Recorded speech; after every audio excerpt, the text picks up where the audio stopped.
बलिदानों का सपना जब सच हुआ, बलिदानों का सपना जब सच हुआ, देश तभी आज़ाद हुआ।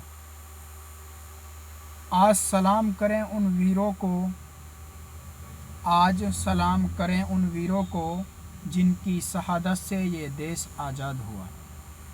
अस्सलामु अलैकुम, नमस्कार। मैं मुरसलीन करीम मलाई। साथियों, सबसे पहले आपको मेरी तरफ से तमाम देशवासियों को हरियाणा की न्यूज़ नेटवर्क की तरफ से 15 अगस्त की बहुत बहुत मुबारकबाद, शुभकामनाएं। साथियों, मैं आपको बता देना चाहता हूं कि 15 अगस्त 1947 को हमारा देश अंग्रेज़ों के चंगुल से आज़ाद हुआ था। 15 अगस्त 1947 से पहले हमारे देश पर अंग्रेज़ों का राज था, हमारा देश अंग्रेज़ों का गुलाम था। 15 अगस्त 1947 को लगभग आज से 77 साल पहले जब हमारे देश के हिंदू और मुसलमानों ने एक थाली में बैठकर खाना खाया और मन बनाया कि देश को इनके चंगुल से आज़ाद कराना है, तो उनसे लड़े, शहीद हुए और इस देश को अंग्रेज़ों के चंगुल से आज़ाद कराया। 15 अगस्त 1947 से लेकर अब तक 15 अगस्त को हर स्कूल, कॉलेज, यूनिवर्सिटी, मदरसों के अंदर बड़ी धूमधाम से एक त्योहार की तरह मनाया जाता है। साथियों, मैं आज आपको इस वीडियो के माध्यम से बता देना चाहता हूं कि हम मुसलमान हैं और हमसे इस देश में रहने का सबूत मांगा जाता है, देशभक्ति हमसे मांगी जाती है। साथियों, आपको पता तो होगा ही, लेकिन मैं फिर भी आपको बता देना चाहता हूं इस वीडियो के माध्यम से कि मुसलमानों का किरदार, मुसलमानों की क्या कुर्बानियां और मुसलमानों ने क्या कुछ इस देश के लिए दिया है। साथियों, मैं आपको बता दूं कि जब हमारा देश आज़ाद हुआ था, उस वक्त मुसलमानों ने इस देश को आज़ाद कराने के लिए इतना खून बहाया था, दूसरे बिरादरान वतन ने इतना पसीना भी नहीं बहाया होगा। मैं कह सकता हूं कि अगर कोई अब कुछ भी कहे, बिना मुसलमानों के इस देश को कभी आज़ाद नहीं कराया जा सकता था। मुसलमानों ने इस देश के लिए कुर्बानियां दी हैं, मुसलमानों ने इस देश के लिए कुर्बानियां दी हैं। भारत छोड़ो आंदोलन का नारा इस मुसलमानों ने दिया। यूसुफ मेहर अली 1942 ईस्वी के अंदर मुंबई के रहने वाले हैं, उन्होंने भारत छोड़ो, अंग्रेजों भारत छोड़ो का आंदोलन दिया। साइमन गोबेक का नारा उन्होंने दिया। असहयोग आंदोलन की शुरुआत मुसलमानों ने की। 1920 में खिलाफत आंदोलन के दौरान मोहम्मद अली जवाहर और मौलाना अबुल कलाम ने सबसे पहले अंग्रेजी प्रोडक्ट का बहिष्कार किया। भगत सिंह का केस एक मुसलमान ने लड़ा जिसका नाम बैरिस्टर आसिफ अली था। कोई भी उसका केस लड़ने को तैयार नहीं था, सबने इनकार कर दिया था। जब एक मुसलमान बैरिस्टर आसिफ अली ने भगत सिंह का केस लड़ा। इंकलाब जिंदाबाद का नारा किसने दिया? मुसलमानों ने दिया। 1857 ईस्वी के अंदर 57,500 उलमाओं को फांसी के फंदों पर चढ़ाया गया। दिल्ली के चांदनी चौक से लेकर खैबर तक एक भी दरख्त ऐसा नहीं था जिस दरख्त पर मुसलमानों की गर्दन न लटकी हो, लाश न लटकी हो। और लाखों लोगों को कत्ल किया गया था मुसलमानों को।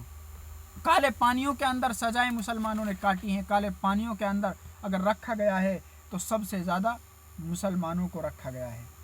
अशफाकुल्ला खान को सबसे कम उम्र के अंदर फांसी दी गई, वो मुसलमान थे। जय हिंद का नारा देने वाले कौन थे? जय हिंद का नारा देने वाले आबिद हसन सफ़ानी मुसलमान थे। क्या नहीं दिया मुसलमानों ने इस देश के लिए? मुसलमानों ने अपनी सब कुछ कुर्बान किया है इस देश को आज़ाद कराने के लिए। देवबंद की शुरुआत हुई, देवबंद की नींव रखी गई, देवबंद मदरसा रखा गया। उसको रखने का सिर्फ और सिर्फ एक ही मकसद था कि इस मदरसे में ऐसे नौजवान युवाओं को तैयार किया जाए जो अंग्रेज़ों का मुकाबला कर सकें और इनको इस देश से भगाने का काम कर सकें।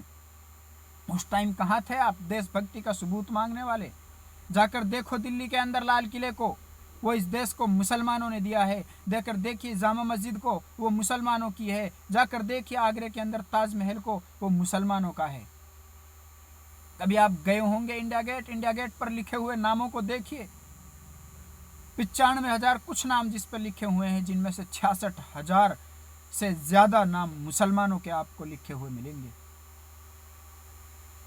1821 में अंदर केरल में मुसलमानों द्वारा लड़ी गई जंग में 3,000 से अधिक मुसलमान शहीद हुए और 50,000 मुसलमानों को जेल के अंदर डाला गया। भारत का जो सबसे पहला पत्रकार इस देश के लिए आजाद हुआ वो मुसलमान था, मौलाना मीर बाकर जिसका नाम था। क्या नहीं दिया मुसलमानों ने इस देश को? क्या मुसलमानों ने इस देश को आजाद कराने के लिए अपनी बीवियों को बेवा नहीं किया है? क्या मुसलमानों ने देश को आजाद कराने के लिए अपने घर बार को नहीं छोड़ा है? मैं तो ऐसे कम से कम 20 नाम आपको गिनवा देता हूँ और भी 100 नाम ऐसे आपको गिनवा देता हूँ जो करोड़पति थे, बहुत पैसा वाले थे, जिन्होंने इस जंग आज़ादी के खातिर अपना सब कुछ बर्बाद कर दिया मुसलमानों ने। नवाब सिराजुद्दौला को देख लो, टीपू सुल्तान को देख लो, हजरत शाह वलीउल्लाह मुकद्दसी को देख लो, शाह अब्दुल अजीज़ को देख लो, हजरत सैयद अहमद शहीद बरकतुल्लाह भोपाली, मौलाना मोहम्मद बाकर शहीद, मौलाना रशीद गंगोही। बहुत से ऐसे लोग थे जिन्होंने इस देश के लिए सब कुछ छोड़ दिया। बाटा चप्पल जो थी वो मुसलमानों की कंपनी थी, जिन्होंने असहयोग आंदोलन के अंदर अंग्रेजों को बेच दिया इस देश की खातिर। आज हमसे ही इस देश के अंदर रहने का सबूत मांगा जाता है, हमको आतंकवादी और देशद्रोही कहा जाता है, हमको खालिस्तानी और पाकिस्तानी कहा जाता है। क्या हमारा हक नहीं है इस देश के अंदर रहने का? हमारे नौजवान साथियों, खासकर मैं आपसे कहना चाहता हूं कि अपना देश का, मुसलमानों का इतिहास पढ़िए। मुसलमानों ने इस देश को बहुत कुर्बानियां दी हैं, बहुत कुर्बानियां मुसलमानों ने दी हैं। मैं तो आखिर में फिर यही कहना चाहता हूं अपने नौजवान साथियों से कि अपनी कुर्बानियों को पढ़िए, बताइए उन लोगों को जो हमको खालिस्तानी और पाकिस्तानी कहते हैं कि हमने इस देश को क्या दिया था। क्या हमारे यही कसूर है कि हमने ये देश अंग्रेजों से आज़ाद करा दिया? हमारे बाप दादाओं ने, हमारे बुजुर्गों ने। उस टाइम तो ये नफरत नहीं थी, लेकिन अब ये नफरत कहाँ से आ रही है? ये सब राजनीतिक एजेंडा है, इनसे बचना होगा इनकी, वरना ये मुल्क तबाही की ओर जा रहा है। मैं एक शेर के साथ अपनी बात को ख़त्म करूंगा कि आग लगाकर घरों में तुम्हारे चैन से सोएगा महल में वो हैवान। आग लगाकर घरों में हमारे या तुम्हारे चैन से सोएगा महल में वो हैवान। रोएंगे बीवी बच्चे तुम्हारे और तुम्हारे अपने ही होंगे कुर्बान। रोएंगे बीवी बच्चे हमारे और तुम्हारे ही होंगे कुर्बान। अरे लहू बहाओगे तुम एक दूसरे का, अरे लहू बहाओगे तुम एक दूसरे का और आंसू बहाएगा हिंदुस्तान। जय हिंद, नमस्कार साथियों। इस वीडियो को ज़्यादा से ज़्यादा शेयर कीजिए, पहुंचाइए उन नौजवानों तक जिनको ये पता चलना चाहिए। और वो इस वीडियो के माध्यम से मैं फिर भी यही कहना चाहता हूं कि पढ़िए अपना किरदार, कि आपका किरदार इस देश के अंदर क्या रहा था, हमारे बुजुर्गों ने क्या कुर्बानियाँ दी थी, हमारे उलमाओं ने कितनी बड़ी बड़ी कुर्बानियाँ इस देश के अंदर, देश के लिए दी थी। उलमाओं को फांसी पर चढ़ना मंजूर था, एक बार जो फतवा दे दिया था उस फतवा को वापस लेना मंजूर नहीं था। फतवा दिए उन्होंने कि अंग्रेजों की फौज के अंदर भर्ती होना हराम है। उनको तरह तरह के जुल्म ढाए गए, जंजीरों से बांधा गया, अंगारे उनके लगाए गए कि इस फतवे को वापस ले लो। उन्होंने क्या कहा कि फतवा वापस नहीं लूँगा। ऐसी ऐसी कुर्बानियाँ इस देश को आज़ाद कराने के लिए दी हैं। उस वक़्त तो हिंदू और मुसलमान नहीं था, उस वक़्त तो सभी ने एक थाली में बैठकर खाना खाया था, एक मन बनाकर देश को आज़ाद करने की ठानी थी। लेकिन अब ये कहाँ से आ गया? समझो मेरे भाइयों, समझो, समझने की कोशिश करो।